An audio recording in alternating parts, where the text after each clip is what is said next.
ભાઈની ફરમાઈશ મારી મેલડી વાળા કારણ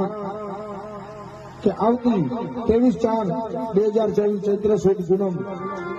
મારા ભોળા દ્વારા મારા દાદાનો 8મો પાટોત્સવ હોય રાજાજી અને તેજાજી દાદાનો તો આ પાટોત્સવમાં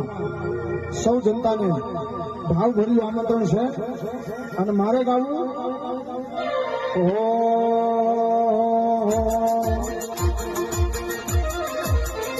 મારા રાજાજીના